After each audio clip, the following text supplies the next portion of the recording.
Hey, Coach. Excuse me. If you've answered this question in a previous Zoom before, forgive me, I'm so sorry. But do you think at this point in the season, would the Liberty have turned out different outcomes if both Sabrina Ionescu and Layshia Durr were healthy and able to play in it? I'm sorry, I'm not hearing anything.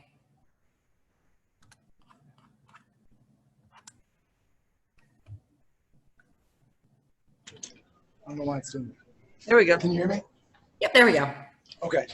Yes, it's an emphatic yes. They're really good. They're really good. And from a perspective of, and I have talked about this before, Sarah, but it bears repeating. It's a good question. It's a valid question.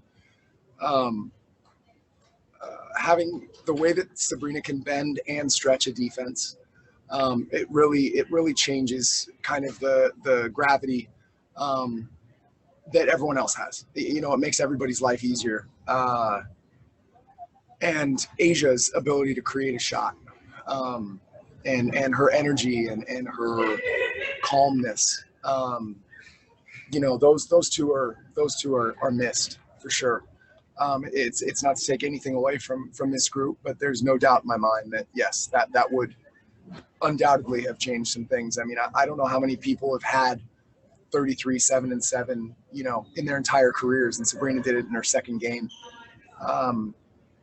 It's aside from excuses and all that stuff, I mean, it's just like any other team that's had a loss to one of their big time players. I mean, Sabrina is one of the stars in the league, and things work a little bit better when you have those stars to orbit around, right? So yeah, we missed both of them. Doug Feinberg. Hey, Coach. I zoomed in a little late, so to speak. Paris obviously went down. Amanda got hurt also tonight, or just something different with her? Yeah. We had, Paris got a little tweak there. We had a lot of people step up. We had Jazz get into foul trouble there, and keep fighting, and stayed focused, and got to try out some small lineups tonight, which was fun. Toward the end, especially, I mean, and to not give up a ton of offensive rebounds or, get killed in the post toward the end there. We went into a small lineup and went into some switches and tried out some different things. I thought that last group was actually really fun to watch defensively. They were flying around and talking, and, they kept fighting. And Joyner had a great game for you, 13-13. Yeah, I got a text that was a Liberty rookie record for rebounds.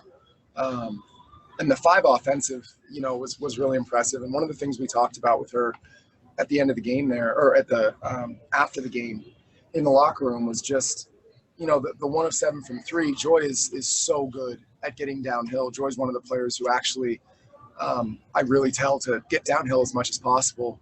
A little bit too much holding the ball, that the offense stalled a little bit, and she's kind of had that problem. She's still trying to process, I think, where to go and what to do when she gets it. But the times that she goes confidently downhill, even if she dribbles into a post up, she's a really capable passer. The game's slowing down little by little for her, and she did some really good things tonight. So yeah, it was fun to watch Joy kind of continue to get more and more comfortable out there. It was fun to get her some minutes.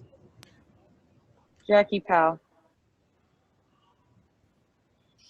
So Nay held DT to 9 points. Can you sort of take us through the decision to have her guard Taurasi?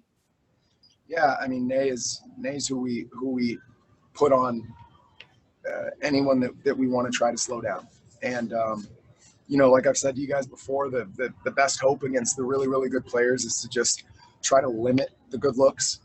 And if you guys go through box scores of the people she's guarded, if it's Angel, if it's Bonner, Diana, we've put her on the best players in the league, and she's consistently done a fantastic job. So for the offense that she's still trying to find. She's getting more aggressive, but she's still, she gets away from contact at the rim. That last one is a really good aggressive take that we've been trying to get her to do more of. She gets downhill and then she'll kind of stop. We're trying to get her comfortable with using her athleticism and avoiding people and getting to the rim and getting fouled. And, we've got some habits to break.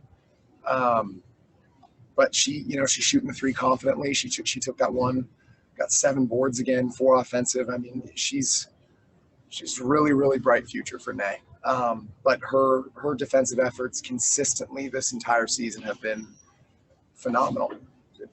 She's, our defensive bottom line has been helped tremendously by Nay's efforts. Jeff Magliochetti. Hi, Coach. You said before the game that you wanted to focus on rebounding and how it's been a focus for you guys, particularly on the offensive end. So you had 21 tonight, which I believe is a season high. How impressed were you with that effort? Because it wasn't just Joyner, it was also Jocelyn Willoughby, who I think had 6 or 7. Yeah, Joyner had 5 and Jocelyn had 6.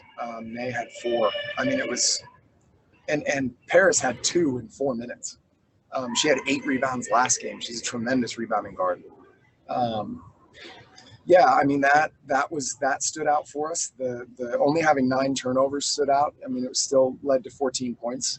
But I would imagine that's a season low for us. 9 turnovers. It's got to be right in the realm of it if it wasn't. On our shot distribution, we're just generating so many good looks, guys. There's so many good looks from 3. And I don't know if it's legs, if we're getting a little tired. But our percentage wasn't stellar, and it's gotten worse.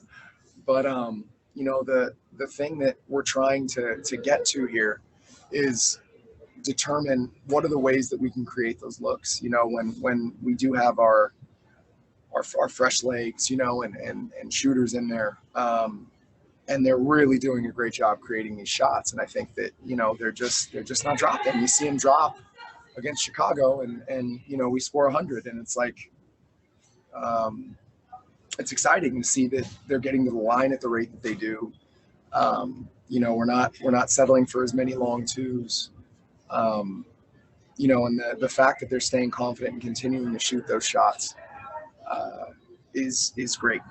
It's great. And, it's frustrating to not make them, as you guys heard last game. It's I'm as frustrated as anybody that they're not going down, but I'm also probably more proud than most people because it's they're sticking with it, and that says a lot. They're sticking with the system on both ends, and got to see some really good numbers. I saw Lobo's, I think it's Lobo's corner or Lobo's stats or something with her hoop stats, and some pretty remarkable statistical output on both ends for us that they're doing a great job executing the things that we want to execute. And we're having trouble scoring, having trouble putting the ball in the basket. But yeah, like I said, I think as much as 4 for 35 from 3 can be positive, from our perspective, the looks that we're generating, it is positive. Last question, James Clark. Coach, I'm going to come back to where you just finished. You're the worst 3-point shooting team in this league. And does there come a point, you talked several times about people you wanted to go downhill and how good you guys are from the free throw line. Does there come a point where that theory of shooting a bunch of threes disappears? And kind of the second half is, you think maybe you get all those open looks because people know you're not hitting them? Yeah, I think it's part of it. It's got to be, right? I had a coach that used to tell one of my teammates all the time that he was open for a reason, and he used to shoot him, and my coach would tell him he was open for a reason. So yeah, that's it's not that that's lost on us. The thing is, this group, yeah, we tell them to get downhill when they can. The certain players, Joyner in particular, is one who, like I said, I really want her to get downhill, but no, to abandon it, doesn't really make a lot of sense in terms of, we've got players like Stokes or like Layshia. Laysia's shooting a really solid percentage, but a big growth step for her is to get used to shooting them off the dribble when players go under on her. And yes, they go under because that's not a shot that's comfortable for her. But if you go down the list of point guards, like a Jason Kidd, who couldn't really shoot the three coming up, and he developed that shot and then became one of the best three-point shooters in the history of the league. It doesn't happen overnight. And I understand, the desire for people to want to win games right now. But I think, as I've said multiple times, looking at a longer view and understanding that, if and when Stokes and Layshia, among others, develop the confidence and the consistency from three, they're going to be an absolute nightmare. And I could cut them off now and tell them, don't shoot any more threes because we need to win these next 4 games. In a season where I think anyone who can look a little bit into the future can see why that's not a very sound way to do things if you're trying to build something that goes much further than this bubble season. And I'm sure that if you guys look at other examples of teams who have consciously made decisions like this that are not fun or easy in the moment,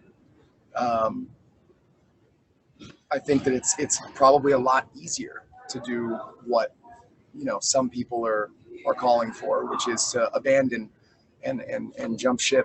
And we better just try to win every single game right now, instead of looking at what we could build in the long term and the development of these individuals. So it's a long-winded answer, and I hear you, but we have a plan that we've outlined pretty clearly, and we're going to stick to it. We're going to see it through. Thank you, Coach. Next, we're going to have Joyner, Holmes. Hal? Hey, Joyner, congratulations on such a great game. What type of statement did you want to make tonight, especially with the fact that this team was short a post player? Without Kylie, what were the expectations for some of you? I think just trying to step in and bring energy and do what I can. I don't think I've had a really good showing the last couple of games. And so just being able to come off the bench and do the things that I'm capable of and just believe in myself. I know my teammates believe in me a lot. And so I think just taking that confidence and building it not only in practice but on the court as well, and knowing that Kylie was out, we're kind of short a player, as you said. And then Zoe didn't play a lot of minutes tonight. So I kind of knew I just had to show up for my team, for my teammates in general. And so I think I did a pretty good job of that tonight. Doug Feinberg?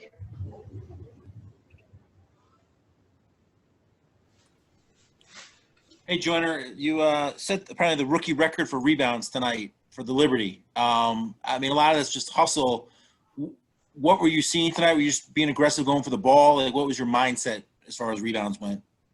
For the last couple of games, I feel like a lot of my touches come off of my offensive or defensive rebounds, whether I get on a defensive rebound and can push, or offensively I can get it and put it back. And so I think just trying to get in there on the boards. I know they were kind of shorthanded as far as post players initially, and us as well. So just trying to get in there as much as possible. And the ball was just falling into my hands. I was in the right place at the right time tonight. So, but just trying to read the ball as much as possible and get us extra possessions as well. Jeff Magliochetti?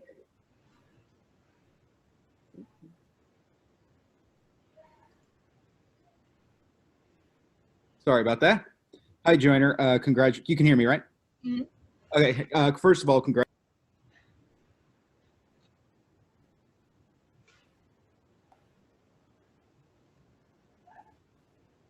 Sorry, can you hear me?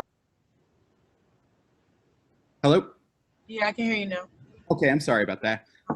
But congratulations on a good career game tonight. And as the game went on, it seemed that you seemed to take more shots from the outside tonight. Can you talk about how your confidence was kind of boosting as time went on, and your thoughts and confidence on the coach's system where you continue to shoot from the outside even if the shots aren't necessarily falling?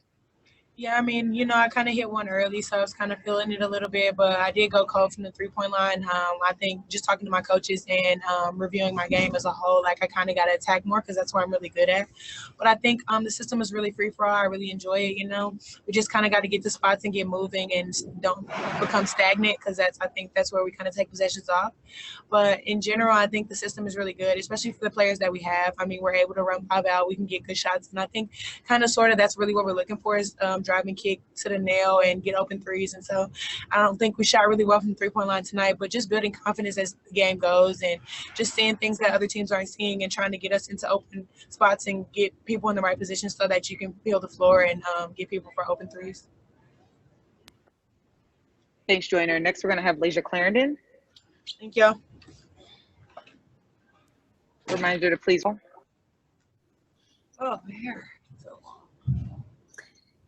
Hey, Layshia. So tonight, looks like the turnovers really went down. I think you guys were in single digits. I know it's huge. So can you sort of take us through sort of that journey? You guys are taking care of the ball better. I think some of it comes with chemistry. Phoenix also isn't a big pressure team, so they're not like an Atlanta who's going to get in your grill and kind of force turnovers. So I think style of play is one, and then two is that we're building better chemistry with each other, so you have less of those like silly miscommunication turnovers. And then I think our team is getting better as a whole, and the younger players who've got more experience of just kind of settling in and having less of those mental mistake turnovers. Sarah Valenzuela. Hey, Layshia. Sorry, excuse me. Having the team chemistry that you guys have now, how do you think that will transition or translate into whatever next season looks like when hopefully all of the players come back and everyone's healthy again? Do you think that'll affect any kind of dynamic, or are you anticipating another kind of learning period where you're trying to learn other people's tendencies again? I think it's huge. I think you definitely build on it. I mean, is it going to be perfect next year? No. Obviously, we're missing Sabrina, so we all haven't got to play chemistry with her. Rebecca Allen, Asia Durr, Maureen Johannes, Han, all the players you can name that were supposed to be a part of this team this season. And so, but the big key is that these young players have got so much playing time and experience. So you think about a player like Odom, who is getting to play, is getting to guard the best players in the world right now. She's guarded Angel well, Diana well, Bonner, and she's done a really good job. And so that's one of the experience. And then the chemistry we're getting to play with each other that normally, if your team is already really good, your rookies don't play much. And so we're getting a real opportunity for them to get in the game, to learn the offense at game speed against the actual teams they're going to play against, not practice guys or each other. And I think that experience is invaluable. Like, you can't coach it, you can't teach it. You literally just have to be thrown in the fire and figure out how to airball, how to get your shot blocked, how to turn the ball over, how to try and move at full speed. You see Jocelyn kind of miss layups at the rim, kind of here or there. She'll get an and one, but then she'll miss one, and that's a big learning curve for her. And I struggled with it when I was a rookie, is just how to finish at a fast pace with contact in this league, and it's invaluable to get playing time. Doug Feinberg. Hey, Layshia. I got one question, sort of two parts. What, with 1 week left in the season, are you guys trying to hopefully accomplish on the court and also off the court, since it's the last week of the regular season with the social justice campaign?